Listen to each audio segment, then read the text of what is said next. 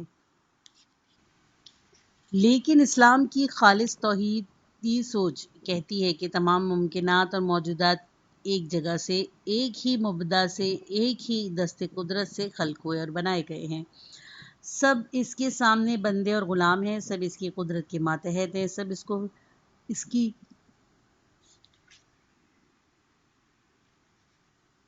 فرما برداری کرنی چاہیے.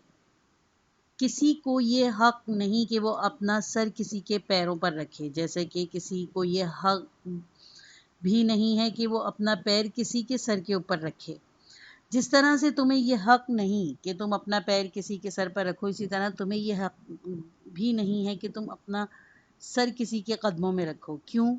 اسی لیے کہ دونوں صورتوں میں تم نے حق اور حقیقت کے برخلاف عمل کیا. جو شخص گھوڑے پر بیٹھا ہے اور بندے اور غلام اس کے گھوڑے کے سموں کے نیچے ہاتھ پیر مارے ہوئے ہیں، اور اس میں اور ان بندوں اور غلامی میں کوئی فرق نہیں ہے. لہو ما فی السماوات و ما فی الارض من ذا الذی یشفع عندہ الا باذنہ. کون ہے جو اس سے زیادہ نزدیک ہے؟ کون ہے جس کے پاس اس کے مقابلے میں کوئی طاقت ہے؟ کون ہے جو اس کی ذات کے سامنے کھڑا ہو سکے؟ ہاں، الا باذنہ. کچھ لوگ شفاعت کر سکتے ہیں لیکن اس کی اجازت سے. وہ ہرگز جابروں کو شفاعت کی اجازت نہیں دیتا. ائمہ کو شفاعت کی اجازت دیتا ہے.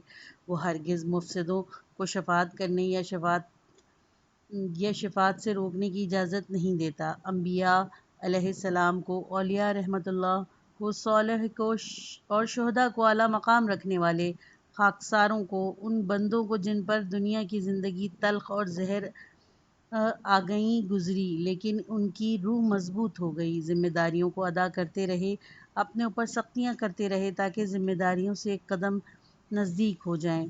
وہ کر سکتے ہیں، وہ خدا کے پاس شفاعت کر سکتے ہیں، اور وہ بھی اس وجہ سے شفاعت کر سکتے ہیں کیونکہ انہوں نے خدا کی زیادہ بندگی کی ہے، کیونکہ خود کو خدا کی طاقت اور کے ماتحت زیادہ رکھا ہے. کسی نے پیغمبر صلی اللہ علیہ وآلہ وسلم کی طرح پیغمبر کے زمانے میں خدا کی بندگی نہیں کی.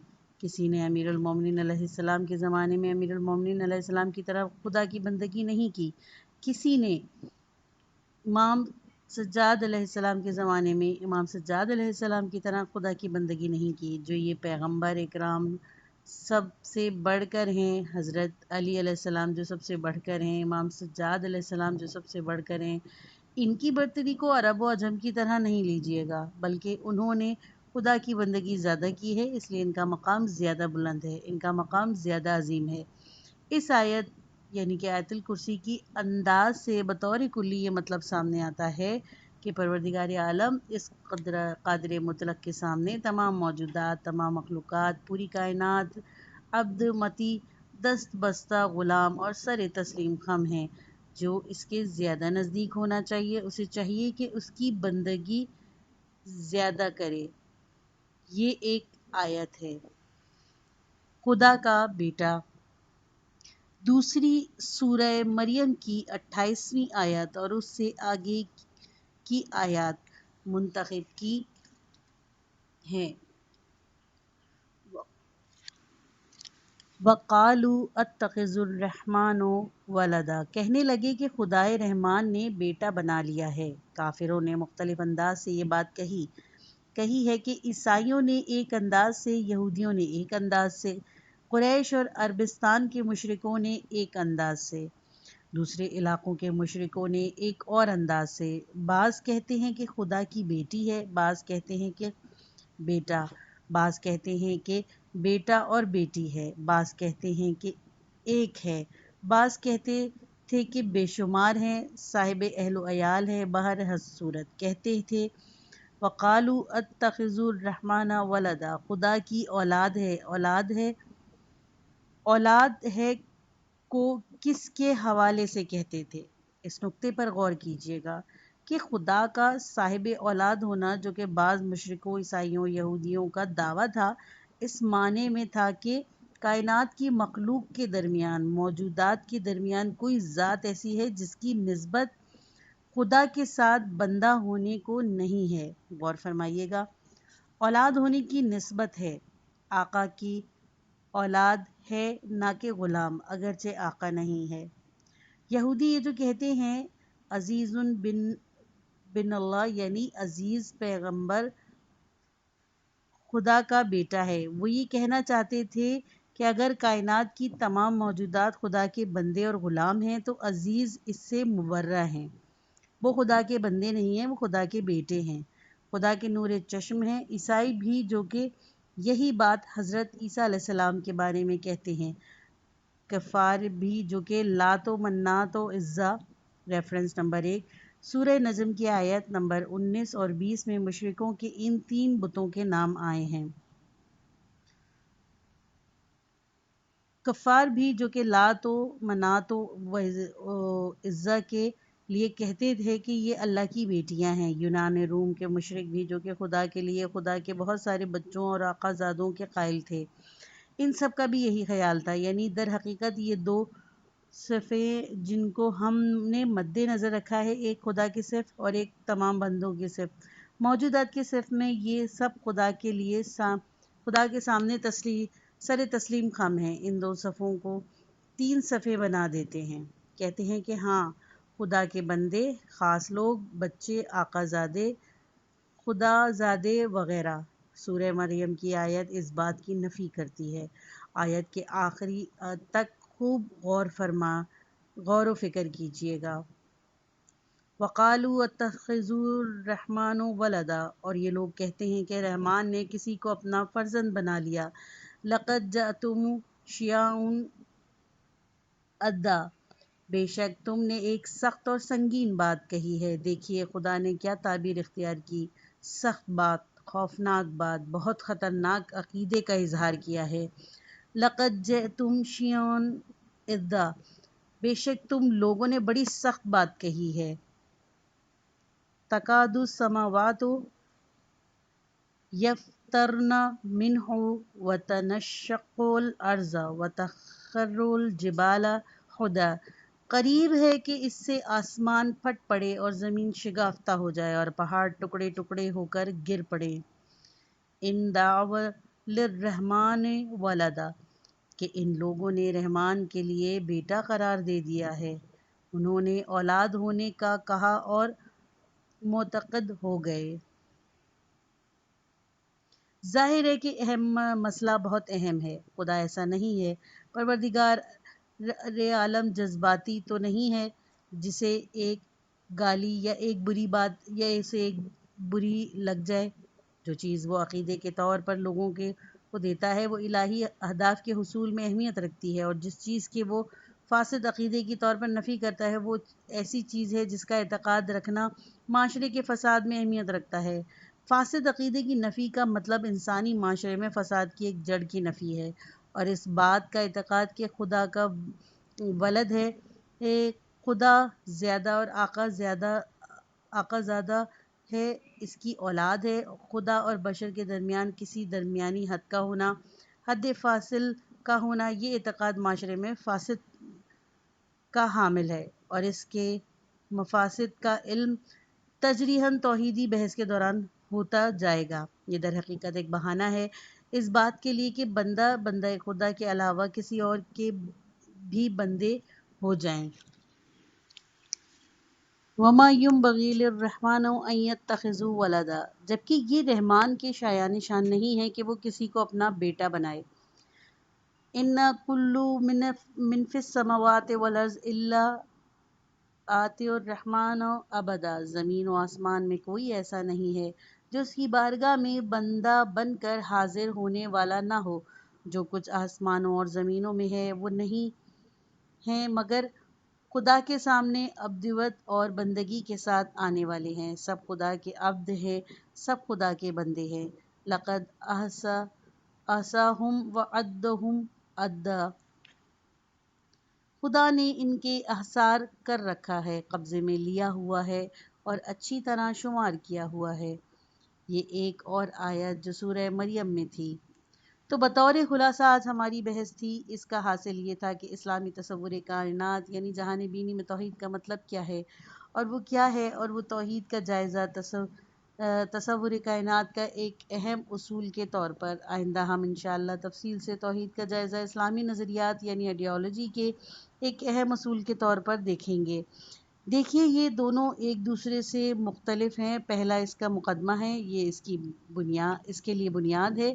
اسلامی سوچ یہ ہے کہ دنیا کو، کائنات کو، عالم وجود کو اس طرح سے دیکھنا ہے۔ اب یہ سوچ ہم سے کیا کہتی ہے؟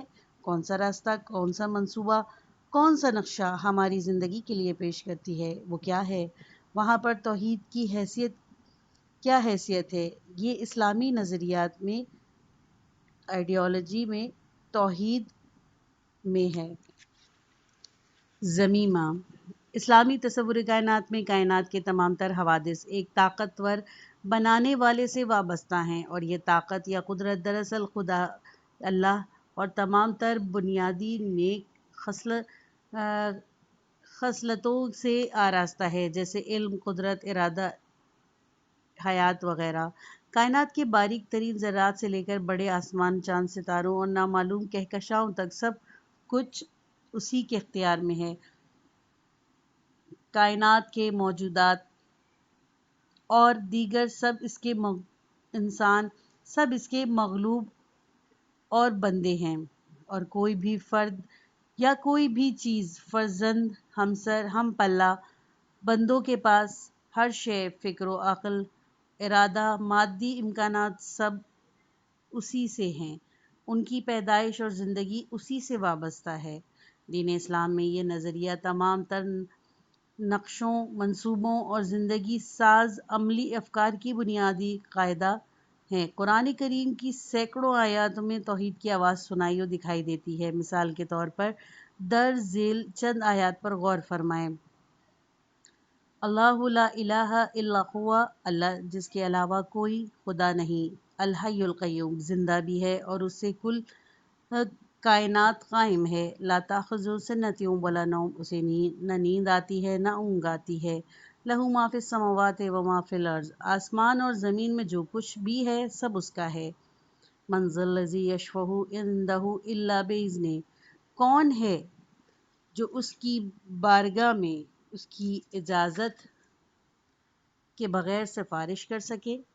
یعلم ما بین ایدیہم وما خلفہم، وہ جو کچھ ان کے سامنے ہے اور جو پسے پشت سب کو جانتا ہے۔ ولا یحیطون بشیء من علمہ الا بما شاء، اور یہ اس کے علم کا ایک حصہ کا بھی احاطہ نہیں کر سکتے مگر وہ جس قدر چاہے۔ وسع کرسی السماوات والارض، اس کی کرسی، علم و اقتدار زمین و آسمان سے وسیع تر ہے۔ ولا یؤود حفظہما، اور اسے ان کے تحفظ میں کوئی تکلیف بھی نہیں ہوتی۔ وہو العلی العظیم، وہ عالی مرتبہ بھی ہے اور صاحب عزت بھی۔ سورہ بقرہ نمبر 2 آیت نمبر 255۔ وقالوا اتخذ الرحمن ولدا، اور یہ لوگ کہتے ہیں کہ رحمان نے کسی کو اپنا فرزند بنا لیا۔ لقد جئتم شیئا ادا، یقیناً تم لوگوں نے بڑی سخت بات کہی۔ تکاد السماوات یفطرون منہ وتنشق الارض وتخر الجبال ہدا، قریب ہے کہ آسمان پھٹ پڑے اور زمین شگافیابہ ہو جائے اور پہاڑ ٹکڑے ٹکڑے ہو کر گر پڑیں۔ ان دعوا للرحمن ولدا، کہ ان لوگوں نے رحمان کے لیے بیٹا قرار دے دیا ہے۔ وما ينبغي للرحمن ان يتخذ ولدا، جبکہ یہ رحمان کے شایان شان نہیں ہے کہ وہ کسی کو اپنا بیٹا بنائے۔ ان کل من فی السماوات والارض الا آتی الرحمن عبدا، زمین و آسمان میں کوئی ایسا نہیں ہے جو اس کی بارگاہ میں بندہ بن کر حاضر ہونے والا نہ ہو۔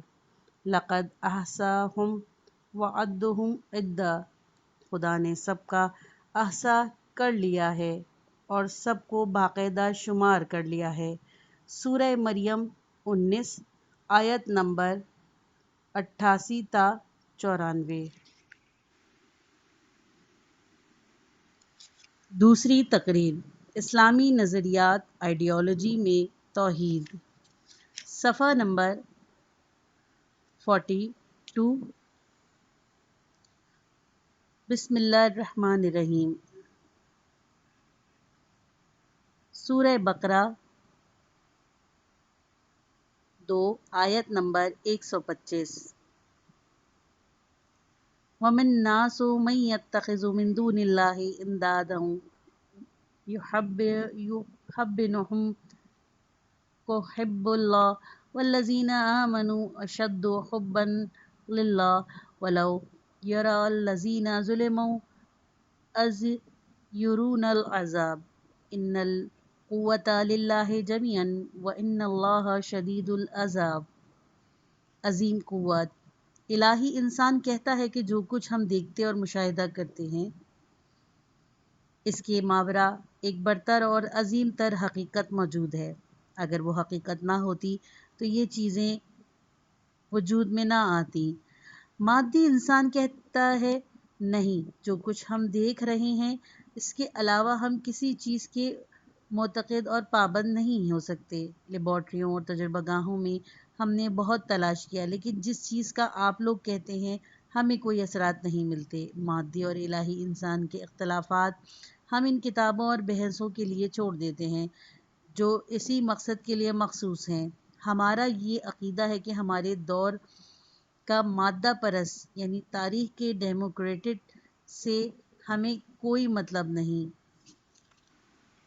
زی مقناطیس، ریفرنس نمبر 1۔ ڈیموکریٹک یا زی مقناطیس 370 یا 460 قبل از مسیح یونان کا مشہور فلسفی ہے۔ اس کا کہنا ہے کہ اشیاء چھوٹے چھوٹے ناقابل تقسیم ذروں سے بنی ہیں جنہیں ایٹم کہا جاتا ہے۔ وہ روح کا معتقد نہیں اور اسے انسان کے مغز سے وابستہ سمجھتا ہے۔ اس کا خیال ہے کہ وہ واحد چیز ہے جو وجود رکھتی ہے اور وہ ایٹم اور مادہ ہے، اسی لیے اسے مادہ پرست کہتے ہیں۔ زی مقناطیس یا کوئی اور مادہ پرست ملحد دانشور جو 10 صدی پہلے یا 20 صدی پہلے یا 30 صدی پہلے زندگی گزار رہا تھا، اس سے ہماری کوئی بحث نہیں ہے۔ وہ مر گیا، اس کی ہڈیاں بھی مٹ چکی ہوں گی۔ اگر کہتا ہے کہ خدا نہیں ہے، اگر سمجھتا ہے کہ اس کائنات کا ماورا کوئی اور حقیقت وجود نہیں رکھتی، تو در حقیقت چونکہ وہ مکتب الہی سے فکری اور روحی طور پر مایوس ہوا ہے اسی لیے ایسی بات کرتا ہے۔ چونکہ اس کا خیال ہے کہ دنیا کی موجودات ساخت انسانوں کو منظم یعنی مینج کرنا، عدل کا قیام اور بے جا امتیازات کو ختم کرنا صرف اور صرف مادی مٹیریلسٹک، ریفرنس نمبر 2۔ مٹیریلزم یا مادی پرستی ایک قسم کا تصور کائنات جہان بینی ہے جس میں ماورائے مادہ اور ماورائے محسوسات ہر چیز کا انکار کیا جاتا ہے اور ہستی کو مادے کے برابر فرض کر لیا جاتا ہے۔ مٹیریلسٹک سوچ کے ذریعے ہی ممکن ہے، اس کی وجہ سے وہ الہیوں کے مکتب سے روگردانی کرتا ہے۔ اگر ہمارے زمانے کے پچھلے 50-60 برسوں کے اندر ان لوگوں پر غور کیا جائے جو بعض کاموں کی طرف مائل ہو گئے تھے، اگر ان لوگوں کا ایک مطالعہ کیا جائے تو ہمیں معلوم ہوگا کہ بات وہی ہے جس کی طرف ہم نے اشارہ کیا۔ اس وجہ سے نہیں کہ انہیں خدا سے کوئی ضد ہے یا اس لیے کہ خدا کے وجود پر کوئی قابل اطمینان دلیل موجود نہیں ہے۔ انہوں نے خدا کو مسترد یا قبول نہیں کیا۔ اس طرف سے بھی غالباً کوئی دلیل موجود نہیں۔ خدا کی نفی پر کوئی دلیل موجود نہیں ہے، نہ ابھی ہے نہ پہلے کبھی تھی۔ آپ کو ایک شخص بھی ایسا نہیں ملے گا جو یہ کہے کہ میں کہتا ہوں اس دلیل کی بنا پر خدا نہیں ہے۔ ایک شخص بھی نہیں۔ دنیا کے تمام مادہ پرستوں میں سے پہلے دن سے لے کر آج تک ایک شخص بھی ایسا نہیں ہے۔ یہ پارٹ ختم ہوا۔ سنیے اگلا پارٹ۔